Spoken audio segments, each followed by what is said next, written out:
ಎಲ್ಲರಿಗೂ ನಮಸ್ಕಾರ. ನನ್ನ ಯೂಟ್ಯೂಬ್ ಚಾನೆಲ್ಗೆ ಸ್ವಾಗತ. ವಿದ್ಯಾರ್ಥಿಗಳೇ, ಇಂದಿನ ವಿಡಿಯೋದಲ್ಲಿ ನಾವು ರಾಘವಾಂಕ ಬರೆದ ಮಾಯಾವರಾಹ ಅನ್ನುವಂಥ ಕಾವ್ಯ ಭಾಗವನ್ನು ನೋಡೋಣ.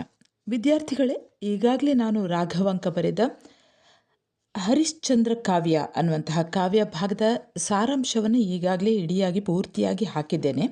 ಅಲ್ಲಿಗೂ ಕೂಡ ಭೇಟಿ ನೀಡಿ ಈಗ ನಾವು ರಾಘವಾಂಕ ಬರೆದ ಮಾಯಾವರಾಹ ನೋಡೋಣ. ಈ ಮಾಯಾವರಾಹ ಪ್ರಸಂಗ ಇದೊಂದು ಬೇಟೆಯ ಸನ್ನಿವೇಶ. ಹರನೆಂಬುದೇ ಸತ್ಯ, ಸತ್ಯವೆಂಬುದೇ ಹರ ಎಂದು ಹೇಳುವ ರಾಘವಾಂಕನ ತಾತ್ವಿಕತೆಯನ್ನು ಸಾರುವಂತಹ ಹರಿಶ್ಚಂದ್ರ ಚಾರಿತ್ರ್ಯದಲ್ಲಿ ವಿಶ್ವಾಮಿತ್ರನು ಸತ್ಯ ಮಾರ್ಗದಲ್ಲಿ ನಡೆಯುತ್ತಿರುವ ರಾಜ ಹರಿಶ್ಚಂದ್ರನನ್ನು ಹಲವು ರೀತಿಯ ಸತ್ವ ಪರೀಕ್ಷೆಗೆ ಈಡು ಮಾಡುತ್ತಾ ಜಗತ್ತಿಗೆ ಸತ್ಯದ ಕಾಣಿಕೆಯನ್ನು ನೀಡುವುದನ್ನು ಗ್ರಹಿಸುವುದರೊಂದಿಗೆ ಇಂದಿನ ಸಮಾಜಕ್ಕೆ ಸತ್ಯ, ತ್ಯಾಗ, ದಯೆ ಮತ್ತು ಕರುಣೆ ಮೊದಲಾದ ಮಾನವೀಯ ಮೌಲ್ಯಗಳ ಅರಿವನ್ನು ಮೂಡಿಸುವಂಥದ್ದು. ವಿದ್ಯಾರ್ಥಿಗಳೇ, ಈಗ ನಾವು ನೇರವಾಗಿ ಮಾಯಾವರಾಹ ಕಾವ್ಯ ಭಾಗವನ್ನು ನೋಡೋಣ. ಗುರು ವಸಿಷ್ಠಂಗೆ ಎರಗಿ ನೇಮವಂ ಪಡೆದು ಅಖಿಳ ಗುರು ವಿರೂಪಾಕ್ಷ ಲಿಂಗವನ್ನು ಬೀಳ್ಕೊಂಡು ಭಾಸುರ ವರೂಥವನೇರಿ ಭೂಪಾಲ ಮಕರ ಧ್ವಜಂ ನಡೆಯೆ ತಡೆವೇಂಟೆಗೆ ಪರಿಕರದ ಪರಿವಾರವನುವಾಗಿ ವಿಪಿನದೊಳು ಹರೆದು ನಡೆಯಲ್ ಕತ್ತಲಿತ್ತ ಕೌಶಿಕ ಮುನೀಶ್ವರನ್ ಒಂದು ಮಾಯಾವರಾಹನಂ ಮಾಡಿ ಕಳುಹಿದನು ಭೂರಮಣನೆಡೆಗೆ. ಹರಿಶ್ಚಂದ್ರನು ಗುರು ವಸಿಷ್ಠರಿಗೆ ನಮಸ್ಕರಿಸ್ತಾನೆ. ಎರಗಿ ನೇಮ ಅಂದರೆ ಉಪದೇಶ. ವಸಿಷ್ಠರು ಅವನಿಗೆ ಕೆಲವೊಂದು ಬುದ್ಧಿ ಮಾತುಗಳನ್ನು ಹೇಳ್ತಾರೆ. ಅವರಿಂದ ಉಪದೇಶವನ್ನು ಪಡೆದು ಅಖಿಳ ಗುರು ವಿರೂಪಾಕ್ಷ ಲಿಂಗವನ್ನು ಬೀಳ್ಕೊಂಡು, ಅಂದರೆ ಅಲೌಕಿಕ ಗುರುವಾದಂತಹ ಆತನ ಗುರುವಾದಂತಹ ವಿರೂಪಾಕ್ಷ ಲಿಂಗವನ್ನು ಬೀಳ್ಕೊಂಡ. ಅಂದರೆ ವಿರೂಪಾಕ್ಷ ದೇವರನ್ನು ಅಲ್ಲಿಂದ ಆತನಿಗೆ ನಮಸ್ಕರಿಸಿ ಅಲ್ಲಿಂದ ಹೊರಡುತ್ತಾನೆ. ಹೊರಟು ತನ್ನ ಭಾಸುರ ಪ್ರಕಾಶಮಾನವಾದಂತಹ ವರೂತವನ್ನು ಏರಿ, ತನ್ನ ರಥವನ್ನು ಏರಿ ಮಕರ ಧ್ವಜಂ ಹರಿಶ್ಚಂದ್ರನು ಬೇಟೆಗೆ ಹೊರಟನು. ಆತನೊಂದಿಗೆ ಆತನ ಪರಿವಾರವೂ ಕೂಡ ಬೇಟೆಗೆ ಯಾವುದೆಲ್ಲ ಸಾಮಗ್ರಿಗಳು ಬೇಕೋ ಆ ಬೇಟೆಯ ಸಾಮಗ್ರಿಗಳನ್ನೆಲ್ಲ ಹಿಡಿದುಕೊಂಡು ಅರಣ್ಯಕ್ಕೆ ಆತನನ್ನು ಅನುಕರಿಸ್ತದೆ. ಅಂದರೆ ಆತನೊಂದಿಗೆ ಹಿಂಬಾಲಿಸಿಕೊಂಡು ಅವರೂ ಕೂಡ ಹೋಗ್ತಾರೆ.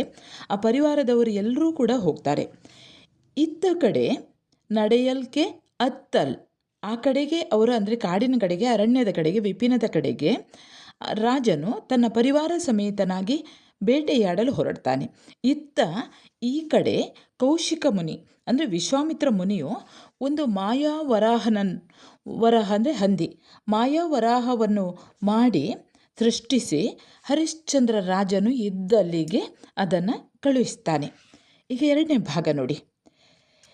ಎಲೆಲೆಲೆಲೆಲೆ ಹಂದಿಯನು ವಾದುದು ಬುಬುಬುಬೆಂದುಳಿದು ನಾಯಿಗಳು ವೆರಸಿ ಮುಕ್ಕುರೆಕ್ಕಲು ಮೆಲ್ಲನೊಲೆದುಬ್ಬಿ ಪುಟನೆಗೆದು ಗಜರೆ ಗರ್ಜಿಸಿ ಪುಳಿಂದರ ಮೇಲೆ ಬವರಿದಿರುಗಿ ಬಲವೊಂದು ಹೊಯ್ದ ಬೇಗಕ್ಕೆ ಬಿರುಮಂದಿ ನಾಳಲ ಹೊರೆಗಳಂ ಕೊಚ್ಚಿದಂತೆಲ್ಲರೊಡಲ ಕಳವಳಿಗೆಯ್ದು ಬೀದಿವರಿದೊಕ್ಕಲಿಕ್ಕಿತ್ತು ರಕ್ಕಸಮಿಗಂ ಕಾಡುದರಲು. ಹೀಗೆ ಕೌಶಿಕ ಮುನಿಯು, ವಿಶ್ವಾಮಿತ್ರ ಮುನಿಯು ಕಳುಹಿಸಿದಂತಹ ಆ ಒಂದು ಹಂದಿಯನ್ನು, ಆ ಮಾಯಾವರಾಹವನ್ನು ನೋಡಿದಂತಹ ಬೇಡರ ಪಡೆ ಕಂಗಾಲಾಗಿ ಬಿಡ್ತದಂತೆ. ಅಷ್ಟು ಭೀಕರವಾದಂತಹ ಆ ಹಂದಿ ಬರುತ್ತಿರುವುದನ್ನು ನೋಡಿ ಅವರು ಎಲೆಲೆಲೆಲೆ ಹಂದಿ ಬಂತು, ಹಂದಿ ಬುಬುಬುಬು ಅಂತ ಹೇಳ್ತಾರಂತೆ. ನಾಯಿಗಳನ್ನು ಕೂಡಿಸಿಕೊಂಡು ಮುತ್ತಿಗೆ ಹಾಕಲು, ಆ ಹಂದಿಯನ್ನು ನೋಡಿದ ತಕ್ಷಣ ಅದಕ್ಕೆ ಮುತ್ತಿಗೆ ಹಾಕ್ತಾರಂತೆ. ಆ ಹಂದಿ ಏನು ಮಾಡ್ತದೆ, ನಿಧಾನವಾಗಿ ಎದ್ದು ನಿಧಾನವಾಗಿ ಆ ಕಡೆ ಈ ಕಡೆ ಆಡಿ ಒಮ್ಮೆಲೆ ಉಬ್ಬಿ ಪುಟನೆಗೆದು ಗಜರಿ ಗರ್ಜಿಸಿ ಒಮ್ಮೆಲೆ ಹಾರಿ ಗಜರಿ ಗರ್ಜಿಸ್ತದಂತೆ ಗಟ್ಟಿಯಾಗಿ ಬೇಟೆಗಾರರ ಮೇಲೆ ಅದು ಏನು ಮಾಡ್ತದೆ ಅಂದರೆ ಪುಳಿಂದರು ಅಂದರೆ ಬೇಟೆಗಾರರ ಮೇಲೆ ಎರಗಿ ಬುಗುರಿಯಂತೆ ಬುಗುರಿಯಂತೆ ತಿರುಗಿ ತಿರುಗಿ ಸುತ್ತಿ ಹಾಕಿ ಹೊಡೆದ ಹೊಡೆತಕ್ಕೆ ಆ ಹೊಂತಕಾರಿಗಳ ನರನರಗಳನ್ನು ಕೊಚ್ಚಿ ಹಾಕಿದ ಹಾಗೆ ಎಲ್ಲರ ಮೈಯೂ ಕೂಡ ಒಡಲ ಕಳವಳಿಗೆಯ್ದು ಎಲ್ಲರ ಮೈಯೂ ಕೂಡ ತಳಮಳಿಸುವಂತೆ ಮಾಡಿ ಇಡೀ ಕಾಡೆ ಒದರುವ ಹಾಗೆ ಇಡೀ ಕಾಡೆ ಚೀರಿಡಲು ತೊಡಗಿದಾಗ, ಅಂದರೆ ಎಲ್ಲ ಒಂದು ಕಡೆ ಬೇಟೆಯವರು ಎಲ್ಲರೂ ಕೂಡ ಗಟ್ಟಿಯಾಗಿ ಬೊಬ್ಬೆ ಹೊಡಿತಾ ಇದ್ದಾರೆ, ಅದಕ್ಕಿಂತ ಹೆಚ್ಚಾಗಿ ಈ ಹಂದಿ ಬೊಬ್ಬೆ ಹೊಡಿತಾ ಉಂಟಂತೆ. ಈ ದೈತ್ಯ ಮಿಗ, ರಕ್ಕಸ ಅಂದರೆ ದೈತ್ಯ ಮಿಗ ಅಂದರೆ ಪ್ರಾಣಿ. ಈ ದೈತ್ಯ ಪ್ರಾಣಿ ಬೀದಿಗುಂಟ ಓಡಿ ಒಮ್ಮೆಲೆ ಬೀದಿವರಿದೊಕ್ಕಲಿಕ್ಕಿತ್ತು. ಅಂದರೆ ಇಡೀ ಬೀದಿ ಆ ಕಡೆ ಓಡೋದು ಈ ಕಡೆ ಓಡೋದು, ಒಟ್ಟು ಅದು ಅಸ್ತವ್ಯಸ್ತಗೊಳಿಸಿ ಬಿಡ್ತದಂತೆ. ಈಗ 3ನೇ ಪದ್ಯ ಭಾಗ ನೋಡಿ. ಇಕ್ಕೆಲದ ಕುನ್ನಿಗಳು ಮಿಡುಕಲೀಯದೆ ಮೃಗವ ಮುಕ್ಕುರೆಕ್ಕಲು ಕೆಲಬಲನ ನೋಡಿ ದಾಡೆಯಂ ಸೊಕ್ಕಿ ನಲಿಯುತ್ತಲು ಬುತ್ತ ಬರೆ ಶಬರಾಧಿಪರು ಕೆರಳಿ ಬೆಂಬತ್ತುತ ಇಕ್ಕಿಕ್ಕು ಕಲ್ಲಲಿ ಅಟ್ಟಿಯಲಿಯರೆಯೋ ಸಬಳದಿಂದ ಹೊಕ್ಕು ಮೊನೆಗಾಣಲರಿಯೇ ದಾಡೆಯಂ ಮುರಿಯೇ ಬಡಿ ಇಕ್ಕೆಯಂ ಹೊಗಗೊಡದಿರೆ ಎಕ್ಕಲನೆಲೆ ಎನ್ನುತ್ತ ಬೊಬ್ಬಿಕ್ಕಿ ಸರಳಂ ಸುರಿದರು. ಅಂದರೆ ಈ ಹಂದಿ ಆ ಕಡೆ ಈ ಕಡೆ ಹೋಗ್ತದೆ, ಬೇಟೆಗಾರರು ಎಲ್ಲರೂ ಇದ್ದಾರೆ. ಆಗ ಆ ಬೇಟೆ ನಾಯಿಗಳು ಕೂಡ ಇದ್ದಾವೆ. ಆಗ ಏನು ಮಾಡ್ತವೆ, ಎರಡೂ ಕಡೆ ಈ ನಾಯಿಗಳು ಹಂದಿಗೆ ಮಿಸುಕಾಡಲೇ ಕೊಡಲಿಲ್ಲಂತೆ. ಹಂದಿ ಆ ಕಡೆ ಈ ಕಡೆ ಆ ದೊಡ್ಡ ದೊಡ್ಡ ನಾಯಿಗಳು ನಿಂತಿವೆ. ಮೃಗವ ಮುಕುರಿದವು, ಅದನ್ನು ಮುತ್ತಿಗೆ ಹಾಕಿಬಿಡ್ತಾವಂತೆ. ಈ ಹಂದಿಯನ್ನು ಮುತ್ತಿಗೆ ಹಾಕಿಬಿಡ್ತವೆ. ಹಂದಿ ಆ ಕಡೆ ಈ ಕಡೆ ನೋಡ್ತದೆ. ಕೆಲಬಲನ್ನು ನೋಡಿ ದಾಡೆಯಂ ಸೊಕ್ಕಿ, ದಾಡೆಯನ್ನು ಬೀಗಿಸಿ ಕುಣಿಯುತ್ತಾ ಉಬ್ಬುತ್ತ ಬರೆ ಶಬರಾಧಿಪರು, ಶಬರ ನಾಯಕರು, ಈ ಬೇಟೆಯ ನಾಯಕರಿದ್ದಾರಲ್ಲ ಅವರು ಕೆರಳ್ತಾರೆ. ಯಾಕಂದರೆ ದಾಡೆಯನ್ನು ಬೀಗಿಸಿಕೊಂಡು ಅವರ ಎದುರಿಗೆ ಈ ಹಂದಿ ಬರ್ತಾ ಉಂಟಂತೆ. ಹಾಗಾಗಿ ಅವರು ಕೆರಳ್ತಾರೆ, ಅಂದರೆ ಸಿಟ್ಟು ಬರ್ತದೆ ಈ ಶಬರ ನಾಯಕರಿಗೆ. ಹಂದಿಯನ್ನು ಬೆನ್ನಟ್ಟುತ್ತಾರೆ. ಬೆನ್ನಟ್ಟಿ ಅವರು ಗಟ್ಟಿಯಾಗಿ ಹೋಗ್ತಾ ಇದ್ದಾರಂತೆ. ಇಕ್ಕಿಕ್ಕು ಕಲ್ಲಲಿ ಇಕ್ಕು, ಕಲ್ಲಲಿ ಹೊಡೆ, ಬಡಿ, ಈಟಿಯಲ್ಲಿ ಬಡಿ, ಹಾಗೆ ಅದರ ದಾಡೆಯನ್ನು ಮುರಿ, ಸಬಳದಿಂದ ಸರಿಯಾಗಿ ಇರಿ, ದಾಡೆಯನ್ನು ಮುರಿ, ವಾಸಸ್ಥಾನಕ್ಕೆ ಹೋಗ್ತಾ ಉಂಟು ಅಂತ ಕೂಗುತ್ತಾ ಅದರ ಇದಕ್ಕೆ ಏನು ಅದು ಎಲ್ಲಿ ಹೋಗ್ತಾ ಉಂಟು ಹೋಗಗೂಡದಿರಿ, ಅಂದರೆ ಹೋಗಲಿಕ್ಕೆ ಬಿಡಬೇಡಿ ಅಂತೆಲ್ಲ ಹೀಗೆ ಬೊಬ್ಬಿರಿತಾ ಇದ್ದಾರಂತೆ. ಬೊಬ್ಬಿರಿಯುತ್ತಾ ಅದಕ್ಕೆ ಒಂದೇ ಸಮನೆ ಸರಳಂ ಸುರಿದರು, ಬೊಬ್ಬಿಕ್ಕಿ ಸರಳಂ ಸುರಿದರು, ಒಂದೇ ಸಮನೆ ಬಾಣವನ್ನು ಬಿಡ್ತಾರಂತೆ. ಈಗ 4ನೇ ಪದ್ಯ ಭಾಗ, ಕಾವ್ಯ ಭಾಗ ಗಮನಿಸಿ. ಪುದಿದ ಗಿಡುವಿನೊಳು ಮಡುವಿನೊಳು ಬೆಟ್ಟದೊಳು ಘಟ್ಟದೊಳು ಸುರುವಿನೊಳು ದರುವಿನೊಳು ಹಳ್ಳದೊಳು ಕೊಳ್ಳದೊಳು ಬೆಳದಿರುಬಿನೊಳು ತುರುಬಿನೊಳು ಸಂದಿಯೊಳು ಗೊಂದಿಯೊಳು ಹೊಕ್ಕು ಮಿಕ್ಕು ಇದಿರೊಳೊಡ್ಡಿದ ಮರೆಯೇ ಮಳೆಯೊಡೆಯೇ ಮೃಗ ಬೆದರಿ ಕೆದರು ಧರೆ ಕಳಿದೋಡುವೆಕ್ಕಲನನ ಅಟ್ಟಿದನು ಅಂಬುಜ ಸಖ ಕುಲ ಲಲಾಮ ನರಿ ಭೂಪಾಲ ದರ್ಪ ಸರ್ವ ಮಯೂರನು. ಈ ಭೀಕರವಾದ ರೂಪವನ್ನು ಹೊಂದಿದಂತಹ ಆ ಹಂದಿಯನ್ನು, ಆ ಮಾಯಾವರಾಹವನ್ನು ಬೇಟೆಗಾರರಿಂದ ನಿಯಂತ್ರಿಸಲಿಕ್ಕೆ ಸಾಧ್ಯವಾಗಲಿಲ್ಲಂತೆ. ಅಂದರೆ ಅವರಿಗೆ ನಿಯಂತ್ರಿಸಲಿಕ್ಕೆ ಸಾಧ್ಯ ಆಗಲಿಲ್ಲ, ಅದನ್ನು ಹಿಡಿಲಿಕ್ಕೆ ಸಾಧ್ಯ ಆಗಲಿಲ್ಲ. ಆಗ ಹರಿಶ್ಚಂದ್ರ ಮಹಾರಾಜನೇ ಮುಂದಾಗ್ತಾನಂತೆ. ಅವನೇನು ಮಾಡ್ತಾನೆ ನೋಡಿ, ಈ ಹಂದಿ ಓಡ್ತಾ ಉಂಟು, ಯಾವ ರೀತಿ ಓಡ್ತಾ ಇದೆ ನೋಡಿ. ಪುದಿದ ಗಿಡುವಿನೊಳು, ದಟ್ಟವಾಗಿ ಬೆಳೆದ ಗಿಡಗಳ ನಡುವೆ, ಮಡುವಿನೊಳು, ನೀರಿನಲ್ಲಿ, ಮಡು ಅಂದರೆ ಕೆಸರು ತುಂಬಿದಂತಹ ನೀರು, ಮಡುವಿನಲ್ಲಿ ಒಮ್ಮೆ ಓಡ್ತದಂತೆ. ಹಾಗೆ ಹಳ್ಳದಲ್ಲಿ ಓಡ್ತದೆ, ಕೊಳ್ಳದಲ್ಲಿ ಓಡ್ತದೆ, ಹಳ್ಳ ಕೊಳ್ಳಗಳಲ್ಲಿ, ಹಾಗೆ ಬೆಟ್ಟದಲ್ಲಿ ಓಡ್ತದೆ. ಎಲ್ಲ ಕಡೆಯೂ ಕೂಡ ಪಾಪ ಇದು ಓಡ್ತಾ ಉಂಟು. ಬೆಟ್ಟದೊಳು ಘಟ್ಟದೊಳು, ಬೆಟ್ಟದಲ್ಲಿ ಘಟ್ಟದಲ್ಲಿ, ಕಾಡು ಮೃಗಗಳು ಓಡಾಡುವಂತಹ ಜಾಗದಲ್ಲಿ, ಕೊರಕಲುಗಳಲ್ಲಿ, ಹಳ್ಳ ಕೊಳ್ಳಗಳಲ್ಲಿ, ಸಂದುಗೊಂದುಗಳಲ್ಲಿ, ಸಂದಿಯೊಳು ಗೊಂದಿಯೊಳಿ ಹೊಕ್ಕು ಮಿಕ್ಕು, ಸಂದುಗೊಂದುಗಳಲ್ಲಿ ಹೊಕ್ಕು ಹೊರಟು, ಇದಿರು ಸಿಕ್ಕಿದಂತಹ ಆ ಮರವನ್ನೂ ಕೂಡ ಮುರಿದು ಮೆಳೆಗಳು ಒಡೆದಾಗ ದಟ್ಟವಾಗಿ ಹಬ್ಬಿದಂತಹ ಈ ಗಿಡಗಳು ಒಡೆದು ಹೋಗುವ ಹಾಗೆ ಓಡ್ತಾ ಉಂಟಂತೆ. ಹೀಗೆ ಹಂದಿ ಒಮ್ಮೆಲೆ ಹೆದರಿತಂತೆ. ಹಂದಿ ಹೆದರಿ ಹೀಗೆ ಸಿಕ್ಕಾಪಟ್ಟೆ ಓಡಾಡುವಂತಹ ಹಂದಿಯನ್ನು ಹರಿಶ್ಚಂದ್ರ ಮಹಾರಾಜನು ಭೂಪಾಲ ದರ್ಪ ಸರ್ವ ಮಯೂರನು ಹೀಗೆ ಸಿಕ್ಕಾಪಟ್ಟೆ ಓಡುವಂತಹ ಹಂದಿಯನ್ನು ಹರಿಶ್ಚಂದ್ರ ಮಹಾರಾಜನು ಬೆನ್ನಟ್ಟುತ್ತಾನೆ. ಬಿಳಿ ಬಿಡಿದು ಬಳಿಚಿದಂಬಿ ಮುಂದೆ ಹರಿದು ವನದೊಳು ಅಡಗಿ ಮಾಯವಾದ ಎಕ್ಕಲನನ್ನು ಅಲ್ಲಲ್ಲಿ ಸುಳಿದರಸಿ ಕಾಣದೆ ಮನಂನೊಂದು ಧೃತಿಯಡಗಿ ಡಗೆದೋರೆ ಕಟ್ಟಾಸುರು ಮೊಳೆತು ಬಾಯಾರಿ ತನು ಬೆಮರಿ ಮುಖಬಾಡಿ ರವಿಕುಳ ಶಿರೋಮಣಿ ಹರಿಶ್ಚಂದ್ರ ರಾಯಂ ಕಂಡ ಅಳವಿಯೊಳು ನಾನಾ ವಿಶೇಷ ವಿಭವಂಬಡೆದ ಮಂಗಳ ತಪೋವನವನು. ಅಂದರೆ ಇವನು ಹರಿಶ್ಚಂದ್ರ ಹಾಗೂ ಇತರ ಬೇಟೆಗಾರರು ಎಲ್ಲರೂ ಸೇರಿ ಆ ಹಂದಿಯನ್ನು ಓಡಿಸ್ತಾ ಇದ್ದಾರೆ, ಹಂದಿಯನ್ನು ಬೇಟೆಯಾಡ್ತಾ ಇದ್ದಾರೆ. ಆದರೆ ಈ ಬೆನ್ನಟ್ಟಿ ಹೊಡೆದಂಥ ಅವರು ಸರಳಿನಿಂದ ಆ ಬಾಣಗಳಿಂದ ಹೊಡಿತಾರೆ. ಹೀಗೆ ಬೆನ್ನಟ್ಟಿ ಹೊಡೆದ ಬಾಣಗಳಿಂದ ತಪ್ಪಿಸಿಕೊಂಡು ಮುಂದೆ ಓಡಿದಂತಹ ಎಕ್ಕಲ ಅಂದರೆ ಹಂದಿ. ಆ ಹಂದಿಯು ವನದಲ್ಲಿ ಒಮ್ಮೆಲೆ ಅಲ್ಲಲ್ಲಿ ಸುಳಿದರಸಿ ಕಾಣದೆ ಮಾಯವಾದ ಎಕ್ಕಲನು. ಅಂದರೆ ಆ ಹಂದಿಯು ಒಮ್ಮೆಲೆ ಆ ವನದಲ್ಲಿ ಅಡಗಿ ಮಾಯವಾಗಿ ಬಿಡ್ತದಂತೆ. ರಾಜ ಅದನ್ನು ಅಲ್ಲಲ್ಲಿ ಹುಡುಕ್ತಾನೆ. ಸುತ್ತಾಡಿ ಹುಡುಕಿದ, ಕಾಣದೆ, ಎಲ್ಲಿಯೂ ಕೂಡ ಹುಡುಕಿದ್ರೂ ಕೂಡ ಆ ಹಂದಿ ಕಾಣುವುದಿಲ್ಲಂತೆ. ಮನಸ್ಸಿಗೆ ಬಹಳ ನೋವಾಗ್ತದಂತೆ ಅವನಿಗೆ. ಧೃತಿ ಅಡಗಿ ಧೈರ್ಯವೇ ಹೊರಟು ಹೋಗ್ತದೆ. ಹಾಗೆ ಡಗೆದೋರೆ ಆಯಾಸವಾಗಿ ಅವನಿಗೆ ಬೇಟೆಯಾಡಿದ ಆಯಾಸವಾಗ್ತದೆ. ಒಂದು ಕಡೆ ಆ ಹಂದಿ ಸಿಗಲಿಲ್ಲಲ್ಲ ಅನ್ನುವಂಥ ನೋವು ಕೂಡ ಆಗ್ತದೆ, ಬೇಸರವೂ ಕೂಡ ಆಗ್ತದೆ. ಇನ್ನಷ್ಟು ಬಾಯಾರಿಕೆ ಆಗ್ತದೆ, ಬಾಯಿ ಒಣಗಿ ಹೋಗ್ತದಂತೆ. ಮೊಳೆತು ಬಾಯಾರೆ ತನು ಬೆಮರಿ, ಆ ಬಾಯಿ ಒಣಗಿ ತನು ಬೆಮರಿ, ದೇಹ ಬೆವರಿತು, ಮುಖ ಬಾಡಿ ರವಿಕುಲ ಶಿರೋಮಣಿಯಾದಂತಹ ಹರಿಶ್ಚಂದ್ರ ರಾಜನು ಕಂಡನು ಅಳವಿಯೊಳು ನಾನಾ ವಿಶೇಷ ವಿಭವಂಬಡೆದ ಮಂಗಳ ತಪೋವನಮಂ. ಆ ಹರಿಶ್ಚಂದ್ರ ರಾಜ ಹತ್ತಿರದಲ್ಲೇ ಇದ್ದಂತಹ ಬೇರೆ ಬೇರೆ ರೀತಿಯ ವಿಶೇಷವಾದಂತಹ ವೈಭವಗಳಿಂದ ಕೂಡಿದಂತಹ ಒಂದು ಮಂಗಳ ತಪೋವನವನ್ನು ನೋಡುತ್ತಾನೆ.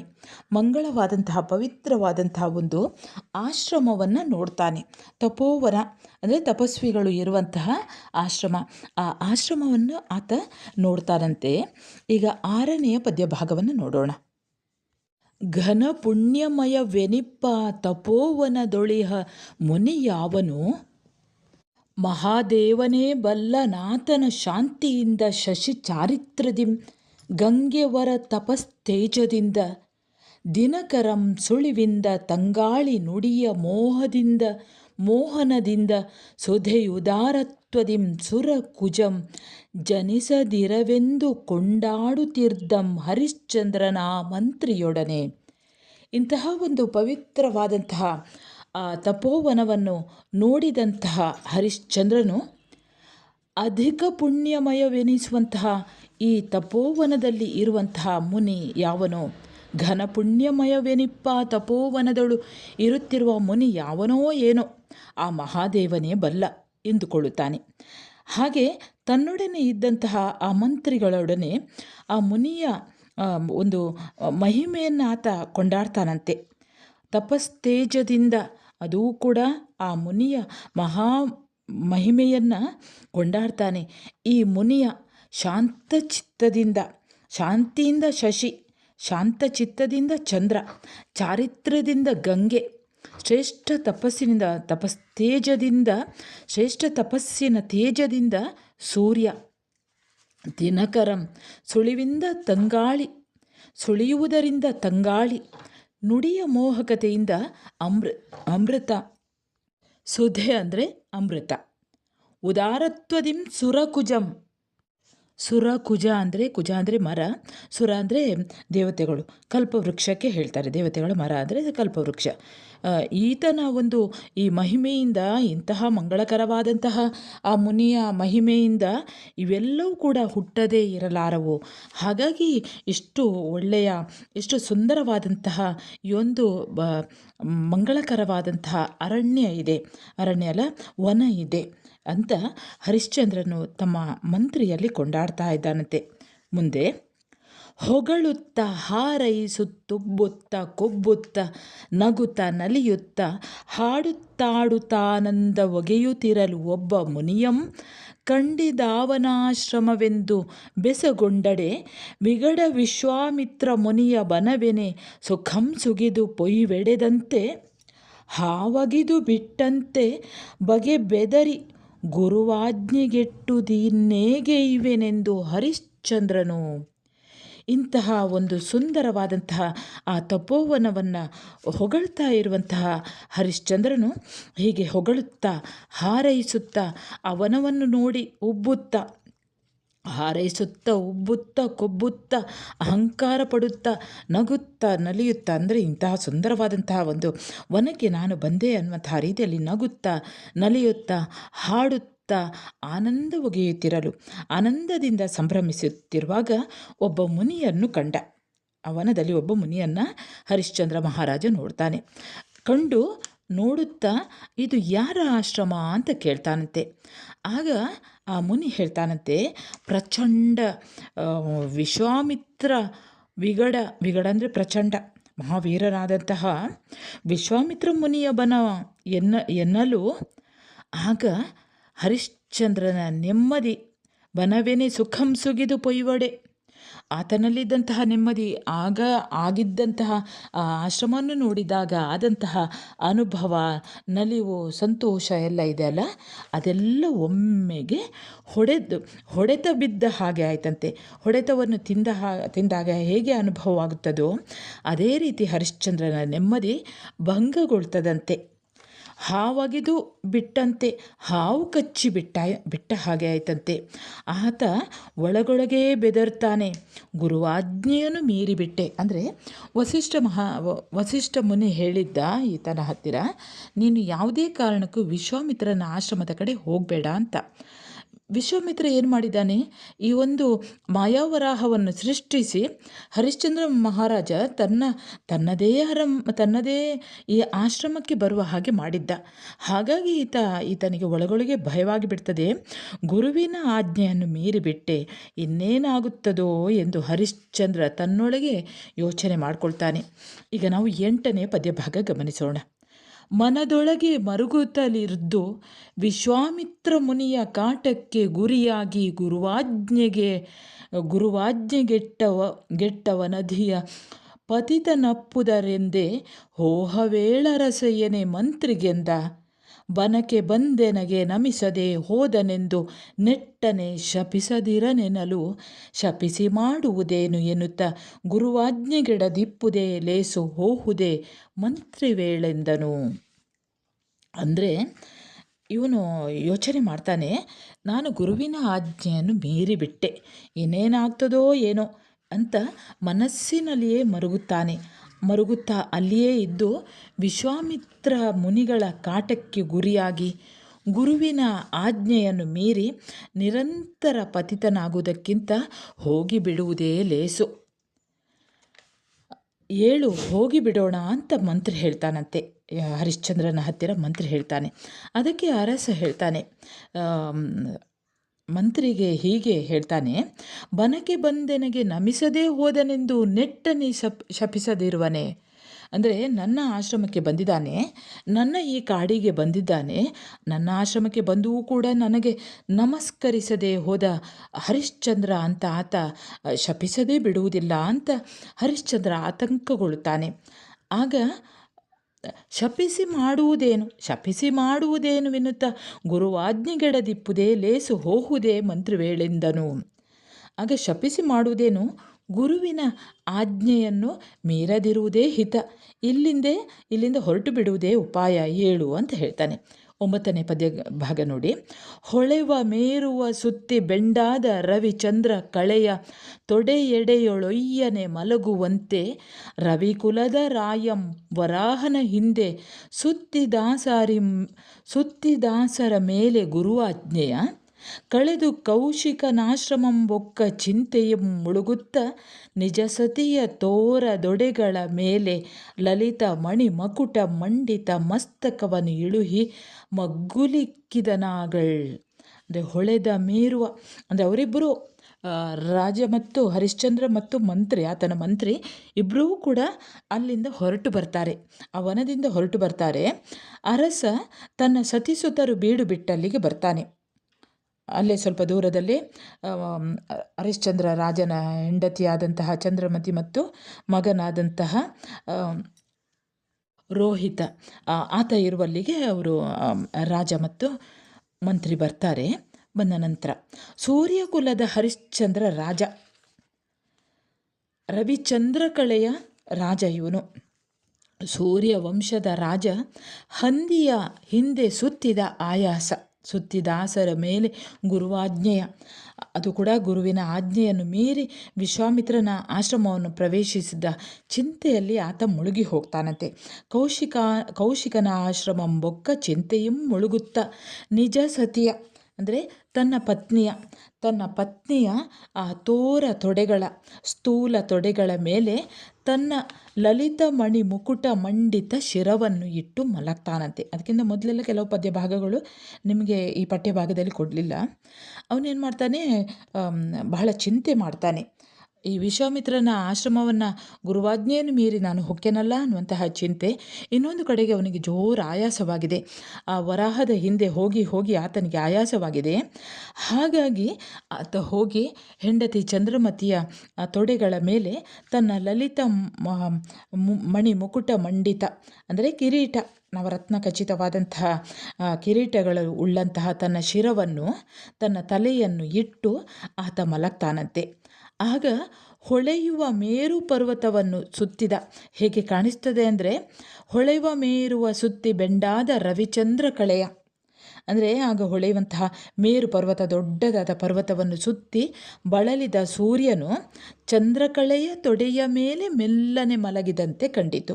ಚಂದ್ರಕಳೆಯ ತೊಡೆಯ ಮೇಲೆ ಅಂದರೆ ಆತನ ಹೆಂಡತಿಯ ತೊಡೆಯ ಮೇಲೆ ಸೂರ್ಯನೇ ಬಂದು ಮೇರು ಪರ್ವತವನ್ನೆಲ್ಲ ಸುತ್ತಿಕೊಂಡು ಬಂದಂತಹ ಆಯಾಸದಿಂದ ಆತನೇ ಮಲಗಿದ ಹಾಗೆ ಕಂಡಿತು ಅನ್ನೋದನ್ನು ಕವಿ ಹೇಳ್ತಾರೆ. ಮುಂದೆ 10ನೆಯ ಭಾಗವನ್ನು ಗಮನಿಸಿ. ನಾಡೆ ಕಂದಿದ ಮೊಗಂ ಭರತ ಬಾಯಿ ಕೆಲಬಲನ ನೋಡಿ ಬೆಚ್ಚುವ ದೃಷ್ಟಿ ಸೆರೆ ನೆಗೆದ ಗಂಟಲಲ್ಲಾಡುವ ಎದೆ ಬಿಡೆ ನಡುಗುತ್ತಿಪ್ಪ ತೊಡೆ ಶಂಕಿಸುವ ಮೈ ಧರಾಪತಿಯ ಮೇಲೆ ಕೂಡೆ ತೋರಲು ಕಂಡು ತೂಪೆರೆದು ಮುಂಗಯ್ಯ ಸೂಡಗವನು ಉರಿ ನಿವಾಳಿಸಿ ಮುಖಕ್ಕೆರೆದು ಕೊಂಡಾಡಿ ಬೋಳೈಸಿ ವೇಳೆಯವನಿತ್ತು ನುಡಿಸಿದಳು ರಾಣಿ ನಿಜವಲ್ಲಭನಂ. ಅಂದರೆ ಈ ರಾಣಿ ಚಂದ್ರಮತಿ ತನ್ನ ತೊಡೆಯ ಮೇಲೆ ಮಲಗಿದಂತಹ ಹರಿಶ್ಚಂದ್ರ ಮಹಾರಾಜನನ್ನು ಗಮನಿಸ್ತಾಳಂತೆ. ಆತನ ಮುಖವನ್ನೇ ಗಮನಿಸ್ತಾ ಇದ್ದಾಳಂತೆ. ಮುಖವನ್ನು ಗಮನಿಸಿದಾಗ ಆತ ರಾಜನ ಆ ಮುಖ ಕಳೆಗೊಂದಿತ್ತಂತೆ. ಬಾಯಿ ಒಣಗಿ ಹೋಗಿತ್ತು. ಎಡಬಲವನ್ನು ನೋಡಿದರೆ ದೃಷ್ಟಿ ಬೆಚ್ಚುತ್ತಾ ಇತ್ತಂತೆ. ಅಂದರೆ ಆತನ ಮುಖವೆಲ್ಲ ಕಾಂತಿಗೊಂದಿತ್ತು. ಬೆಚ್ಚುವ ದೃಷ್ಟಿ, ಸೆರೆ ನೆಗೆದ ಗಂಟಲ್, ಅಲ್ಲಾಡುವ ಎದೆ, ಬೆಡೆ ನಡುಗುತ್ತಿದ್ದ ತೊಡೆ. ಅಂದರೆ ಅವನ ನೋಡ್ತಾ ಇದ್ದಾಳೆ ಚಂದ್ರಮತಿ. ಎಡಬಲವನ್ನು ನೋಡಿದರೆ ದೃಷ್ಟಿ ಬೆಚ್ಚುತ್ತಿತ್ತು, ಗಂಟಲ ಸೆರೆ ಊದಿಕೊಂಡಿತ್ತು, ಆತನ ಎದೆ ಕಂಪಿಸ್ತಾ ಇತ್ತಂತೆ, ತೊಡೆ ನಡುಗುತ್ತಾ ಇತ್ತಂತೆ, ಇಡೀ ಶರೀರ ಭಯಗ್ರಸ್ತವಾಗಿತ್ತು. ಹೀಗೆ ರಾಜನಲ್ಲಿ ಒಟ್ಟಾಗಿ ತೋರಿ ಬರ್ತಾ ಇದ್ವು. ಚಂದ್ರಮತಿ ನೋಡುವಾಗ ಹೀಗೆ ಈ ರೀತಿಯ ದೇಹ ಇತ್ತು ಅವನದ್ದು. ಹಾಗಾಗಿ ಇದು ಬಹುಶಃ ಏನೋ ದೃಷ್ಟಿಯಾಗಿರಬೇಕು ಅಂತ ಇವನ್ನೆಲ್ಲ ಕಂಡು ರಾಣಿ ಏನು ಮಾಡ್ತಾಳೆ, ಮುಂಗಯ್ಯ ಸೋಡಗವನು ಉರಿ ನಿವಾಳಿಸಿ, ಅಂದರೆ ಅವಳು ದೃಷ್ಟಿ ನಿವಾಳಿಸ್ತಾಳಂತೆ. ಮುಂಗಯ್ಯ ಕಡಗವನ್ನು ಸುಳಿದಳು, ಮುಖಕ್ಕೆ ನೀರನ್ನು ಚಿಮುಕಿಸಿದಳು.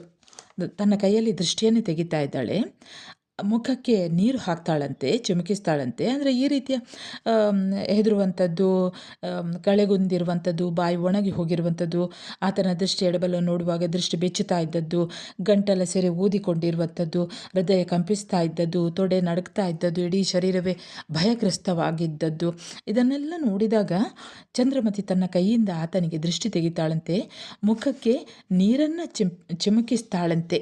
ಚಿಮುಕಿಸಿ ಮುಖಕ್ಕೆರೆದು ಕೊಂಡಾಡಿ ಎಚ್ಚರಾದಾಗ ಆತನನ್ನು ಮೃದುವಾಗಿ ಮಾತಾಡಿಸ್ತಾಳಂತೆ, ಸಂತೈಸಿ ಓಲೈಸಿ ಆತನನ್ನು ಸಮಾಧಾನಪಡಿಸಿ ವೀಳೆಯವನ್ನು ಇತ್ತು ನುಡಿಸಿದಳು. ವೀಳೆಯವನ್ನು ಕೊಡ್ತಾಳಂತೆ, ತಾಂಬೂಲವನ್ನು ಕೊಟ್ಟು ಪತಿಯನ್ನು ಮಾತನಾಡಿಸ್ತಾಳಂತೆ. ನುಡಿಸಿದಳು ರಾಣಿ ನಿಜವಲ್ಲಭ ಅಂದರೆ ಆಕೆಯ ಗಂಡನನ್ನು, ವಲ್ಲಭ ಅಂದರೆ ಗಂಡ, ಒಡೆಯ ಹರಿಶ್ಚಂದ್ರನನ್ನು ಚಂದ್ರಮತಿ ಮಾತನಾಡಿಸ್ತಾಳಂತೆ. ಕೊನೆಯ 11ನೆಯ ಪದ್ಯ ಭಾಗವನ್ನು ಗಮನಿಸಿ, ಕಾವ್ಯ ಭಾಗವನ್ನು ಗಮನಿಸಿ. ಯಾಕಾಗಿ ಹೀಗೆ ಹೆದರಿಕೊಂಡಿರಿ ಅಂತ ಆತನನ್ನು ಸಮಾಧಾನಪಡಿಸಿ ಕೇಳ್ತಾಳಂತೆ. ಆಗ ಹರಿಶ್ಚಂದ್ರ ಮಹಾರಾಜ ಹೀಗೆ ಹೇಳ್ತಾನೆ: ಗುಡಿಸುತ್ತೊಬ್ಬ ಮುನಿ ಬಂದು ನಾನೋಲಗಂಗೊಡುವ ಮಣಿಮಂಟಪದ ಕಂಬವೆಲ್ಲವನ್ನು ತಡೆಗಡಿದು ಹೊಂಗಳ ಸಂಗಳಂ ಮಾಣದೊಡೆಬಡಿದು ನೆರೆದ ಸಭೆಯೊಳಗೆನ್ನನು ಕೆಡಹಿ ಸಿಂಹಾಸನವನ್ನು ಒಯ್ದಾಗಳ್ ಎನ್ನೆದೆಯ ನಡರ್ದೊಂದು ಕಾಗೆ ಕರೆದುದು ಬಳಿಕಾಂ ಗಿರಿಯ ನಡರ್ದು ಶಿಖರದೊಳೆಸೆವ ಮಣಿಗೃಹಂಬೊಕ್ಕೆನ್ ಇದರ ಅಂತಸ್ಥವೇನೆಂದನು. ಅಂದರೆ ಹರಿಶ್ಚಂದ್ರ ಮಹಾರಾಜ ಹೀಗೆ ಹೇಳ್ತಾನೆ: ನಾನೊಂದು ಕನಸನ್ನು ಕಂಡೆ. ನಾನು ನಿನ್ನ ತೊಡೆಯಲ್ಲಿ ಮಲಗಿದ್ದಾಗ ಒಂದು ಕನಸನ್ನು ಕಂಡೆ. ಆ ಕನಸಿನಲ್ಲಿ ಒಬ್ಬ ಮುನಿ ರೋಷದಿಂದ ರೋಷದಿಂದ ಆರ್ಭಟಿಸುತ್ತಾ ಬಂದವನೇ ಮಣಿಮಂಟಪದ ಕಂಬವೆಲ್ಲಮಂ ತಡೆಗಡಿದು ನನ್ನ ಆಸ್ಥಾನದ ಮಣಿಮಂಟಪದ ಕಂಬಗಳನ್ನೆಲ್ಲ ಒಡೆದು ಹಾಕಿದ. ಹೊನ್ನಿನ ಕಳಸಗಳನ್ನು ಒಂದೂ ಬಿಡದ ಹಾಗೆ ಮಾಣದೊಡೆಬಡಿದು ಒಡೆಯುವ ಹಾಗೆ ಬಡಿದ. ತುಂಬಿದ ಅಂದರೆ ತುಂಬಿದ ಸಭೆಯೊಳಗೆ ನನ್ನನ್ನು ಕೆಡಹಿ ಸಿಂಹಾಸನವನ್ನು ಒಯ್ಯಲು ಅನುವಾದ. ಆಗ ಬಳಿಕ ಕಾಗೆ ಕರೆದುದು. ಆಗ ನನ್ನ ಎದೆಯನ್ನು ಹತ್ತಿ ಕುಳಿತಂತಹ ಕಾಗೆಯೊಂದು ಕೂಗಿತು. ಬಳಿಕ ನಾನು ಏನು ಮಾಡಿದೆ, ಪರ್ವತವನ್ನು ಏರಿ ಶಿಖರದಲ್ಲಿ ಬಳಿಕ ಶಿಖರದೊಳೆಸುವ ಮಣಿಗೃಹಂಬೊಕ್ಕೆ. ಆನಂತರ ನಾನು ಅಲ್ಲಿಂದ ಆ ಪರ್ವತವನ್ನು ಏರಿ ಶಿಖರದಲ್ಲಿ ಶೋಭಿಸ್ತಾ ಇದ್ದಂತಹ ಒಂದು ರತ್ನ ಮಂದಿರವನ್ನು ಪ್ರವೇಶಿಸಿದೆ. ಇದರ ಆಂತರ್ಯವೇನಿರಬಹುದು, ಇದರ ಅರ್ಥವೇನಿರಬಹುದು ಅಂತ ರಾಜ ಅನುಮಾನಿಸ್ತಾನೆ. ತಾನು ಕಂಡಂತಹ ಈ ಒಂದು ಕನಸನ್ನು ಆತ ವಿಮರ್ಶಿಸ್ತಾನೆ. ನನಗೆ ಯಾಕೆ ಈ ಕನಸು ಬಿತ್ತು, ಈ ಕನಸಿನ ಅರ್ಥವೇನು ಅಂತ ಹೆಂಡತಿಯ ಹತ್ತಿರ, ಚಂದ್ರಮತಿಯ ಹತ್ತಿರ ಕೇಳ್ತಾನಂತೆ. ಈಗ ಕೊನೆಯ ಪದ್ಯಭಾಗ ನೋಡಿ. ಬಗೆವಡಿ ಕನಸು ಗುರುವಾಜ್ಞೆಯಂ ಮೀರಿತ ಕೊಗೆವ ಕೇಡಿಂಗೆ ಸೂಚನೆ ಮುನಿಯಬೇಡ ಮಂತ್ರಿಗೆ ಮಗಂಗೆ ಎನಗೆ ರಾಜ್ಯಕ್ಕೆ ಚತುರಂಗ ಸೇನೆಗೆ ಸಕಲ ಭಂಡಾರಕ್ಕೆ ನಗರಕ್ಕೆ ಸರ್ವ ಪರಿವಾರಕ್ಕೆ ತೇಜದೇಳ್ಗೆಗೆ ನಿನ್ನ ಹರಣಕ್ಕೆ ಕೇಡು ಬಂದಡೆ ಬರಲಿ ಮಿಗೆ ಸತ್ಯಮಂ ಬಿಟ್ಟು ಅವನೀಶ ಕೈ ಮುಗಿದು ಬೇಡಿದೆನೆಂದಳು. ಅಂದರೆ ಈ ರೀತಿಯ ಕನಸು ಬಿದ್ದಾಗ ಯಾಕೆ ಬಿದ್ದಿರಬಹುದು ಅಂತ ಹರಿಶ್ಚಂದ್ರ ಕೇಳಿದಾಗ ಚಂದ್ರಮತಿ ಹೀಗೆ ಹೇಳ್ತಾಳೆ: ಬಗೆವಡೆ ಯೋಚಿಸಿದರೆ ಈ ಕನಸು ಗುರುವಿನ ಆಜ್ಞೆಯನ್ನು ಮೀರಿದ್ದಕ್ಕೆ ಉಂಟಾದ ಕೇಡಿನ ಸೂಚನೆಯಾಗಿರಬಹುದು. ನೀನು ಗುರುವಿನ ಆಜ್ಞೆಯನ್ನು, ವಸಿಷ್ಠ ಮುನಿಗಳು ಹೇಳಿದಂತಹ ಆ ಆಜ್ಞೆಯನ್ನು ನೀನು ಮೀರಿದ್ಯಲ್ಲವೇ, ಹಾಗಾಗಿ ಮುಂದೆ ಬರುವಂತಹ ಕೇಡಿನ ಸೂಚನೆ ಇದು. ಕೇಡಿಂಗೆ ಸೂಚನೆ ಮುನಿಯಬೇಡ ಮಂತ್ರಿಗೆ. ಹಾಗಾಗಿ ಅವಳು ಹೇಳ್ತಾಳೆ, ಒಂದು ಬುದ್ಧಿವಾದವನ್ನು ಹೇಳ್ತಾಳೆ: ನೀನು ಮುನಿಯದಿರು, ಕೋಪಿಸಿಕೊಳ್ಳುವುದು ಬೇಡ. ಇನ್ನು ಮುಂದೆ ನಮಗೆ ಕೇಡು ಉಂಟಾಗ್ತದೆ, ಏನೋ ಕೆಟ್ಟದ್ದು ಉಂಟಾಗ್ತದೆ ಅನ್ನುವಂತಹ ಸೂಚನೆ ಇದು. ನೀನು ಮಂತ್ರಿಗೆ ಮುನಿಯಬೇಡ, ಕೋಪಿಸಿಕೊಳ್ಳುವುದು ಬೇಡ. ಮಗನಿಗೆ, ನನಗೆ, ರಾಜ್ಯಕ್ಕೆ, ಚತುರಂಗ ಬಲಕ್ಕೆ, ಸಮಸ್ತ ಭಂಡಾರಕ್ಕೆ, ನಗರಕ್ಕೆ, ಸರ್ವ ಪರಿವಾರಕ್ಕೆ, ಯಶಸ್ಸಿನ ಏಳ್ಗೆಗೆ ಕೇಡು ಬಂದರೆ ಬರಲಿ, ಎಲ್ಲದಕ್ಕೂ ಕೇಡು ಬಂದರೆ ಬರಲಿ. ಅತಿಶಯವಾದ ಸತ್ಯವನ್ನು ಮಾತ್ರ ಬಿಟ್ಟು ಕೆಡಬೇಡ ಅವನೀಶ, ಕೈ ಮುಗಿದು ಬೇಡಿಕೊಳ್ಳುತ್ತೇನೆ ನಿನಗೆ. ಅಂದರೆ ಹರಿಶ್ಚಂದ್ರನ ಸತ್ಯವಾಕ್ಯಕ್ಕೆ ಚಂದ್ರಮತಿಯೂ ಕೂಡ ಬೆಂಬಲವಾಗಿ ನಿಲ್ತಾಳೆ ಅನ್ನೋದನ್ನು ನಾವಿಲ್ಲಿ ಗಮನಿಸಬಹುದು. ಏನೇ ಆದರೂ ಕೂಡ ಸತ್ಯವಂ ಬಿಟ್ಟು ಕೆಡುವುದು ಬೇಡ, ಸತ್ಯವನ್ನು ಬಿಡಬೇಡ, ಸುಳ್ಳನ್ನು ಹೇಳುವುದು ಬೇಡ, ಸತ್ಯವನ್ನೇ ಹೇಳುತ್ತಾ ಇರು ಎಂದು ಅವನೀಶನೇ ರಾಜನೇ ನೀನು ಸತ್ಯವನ್ನು ಬಿಡಬೇಡ, ಯಾರಿಗೂ ಕೂಡ ನೀನು ಯಾವುದೇ ಕಾರಣಕ್ಕೂ ಕೂಡ ನೀನು ಕೋಪಿಸಿಕೊಳ್ಳಬೇಡ, ಸತ್ಯವನ್ನು ಮಾತ್ರ ಬಿಟ್ಟು ಕೆಡಬೇಡ ಅವನೀಶ, ನಿನಗೆ ನಾನು ಕೈ ಮುಗಿದು ಬೇಡಿಕೊಳ್ಳುತ್ತೇನೆ ಎಂದು ಚಂದ್ರಮತಿ ಹೇಳುತ್ತಾಳೆ.